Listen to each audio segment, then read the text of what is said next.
what is the decimal range that can be expressed using a hexadecimal number with 4 digits? Okay, so a question to question is amar tan, let's say এটা 4 digit আমাৰ 4 digit hexadecimal number আমি use কৰিব পাৰোঁ। তো 4 digit মানে কি হ'ল আমাৰ যোনটো let's say A1 to F, মই এটা এক্সাম্পল এটা লৈছোঁ। তো A1 to F এইটো হৈছে কি, এইটো হৈছে এটা 4 digit hexadecimal number, ঠিক আছে।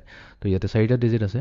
তো আমাৰ তাত যদি এনেকৈ 4টা হেক্সাডেচিমেল ডিজিটৰ নাম্বাৰ থাকে, তো সেই 4টা ডিজিট নাম্বাৰে আমি মেক্সিমাম কিমান ডেচিমেল নাম্বাৰ আমি কাউণ্ট কৰিব পাৰিম। তো এইটো কাউণ্ট কৰিবৰ কাৰণে এটা ইজি ফৰ্মুলা আছে। তো ডেচিমেল নাম্বাৰ কাউণ্ট কৰিবৰ কাৰণে আমাক চিম্পলি লাগিব 0ৰ পৰা 16 to the power n-1। এতিয়া ইয়াতে 16 কিয় লৈছোঁ, বিকজ আমাৰ হেক্সাডেচিমেল নাম্বাৰ যিহেতু কৈ দিছে, তো তাৰ বেছ হ'ব 16 raise to the power n। ইয়াতে n কি হয়, n হৈছে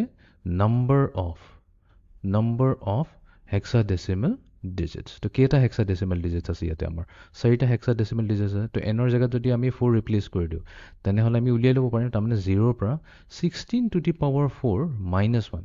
16 to the power 4 minus 1 কৰিলে এইটো যিটো ভেলু আহিব সেইটোৱে ক'ব আমি মেক্সিমাম কিমান ডেচিমেল নাম্বাৰলৈকে 0ৰ পৰা আমি 4 ডিজিট হেক্সাডেচিমেল নাম্বাৰ দি কাউণ্ট কৰিব পাৰোঁ।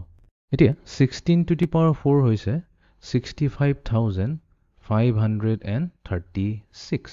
ইয়াৰ পৰা আমি -1 কৰিব লাগিব, তেনেহ'লে আমাৰ তাত কি থাকিল 65,535। তো ইয়াৰ মিনিংটো এইটো হৈ গ'ল, তাৰমানে আমাৰ তাত যদি এটা 4 ডিজিট হেক্সাডেচিমেল নাম্বাৰ থাকে, এটা যদি 4 ডিজিট হেক্সাডেচিমেল নাম্বাৰ থাকে, তেনেহ'লে আমি 0ৰ পৰা 65,535লৈকে এই ডেচিমেল নাম্বাৰটোলৈকে আমি 4 ডিজিট হেক্সাডেচিমেল নাম্বাৰে ৰিপ্ৰেজেণ্ট কৰিব পাৰিম। তো এইটো ইনফেক্ট আমি চাই ল'ব পাৰোঁ। তো 65,535 এইটোক যদি আমি, এইটো যোনটো হৈছে আমাৰ এটা ডেচিমেল নাম্বাৰ, তো ইয়াৰ যদি আমি হেক্সাডেচিমেল ইকুইভেলেণ্টটো লওঁ, তো হেক্সাডেচিমেল ল'বৰ কাৰণে কি আমি 16ৰে ডিভাইড কৰি যাম। এইটো প্ৰচেছটো আমি অলৰেডি জানোৱেই। তো 65,535ক হেক্সাডেচিমেল কনভাৰ্ট কৰিলে আমি পাম F F F F। তো এইটো হৈ যাব এটা হেক্সাডেচিমেল নাম্বাৰ, গোটেইখিনি ডিজিট হৈছে F, highest hexadecimal digit use হৈছে। তো এইটোৱে হৈছে আমাৰ ফাইনেল আনচাৰ। তাৰমানে what is the decimal range, তো আমি ক'ব আমাৰ ডেচিমেল ৰেঞ্জ হ'ব 0ৰ পৰা 65,535লৈকে যাব, যদিহে আমাৰ হাতত 4 ডিজিট এটা হেক্সাডেচিমেল নাম্বাৰ আমি ইউজ কৰিব পাৰোঁ।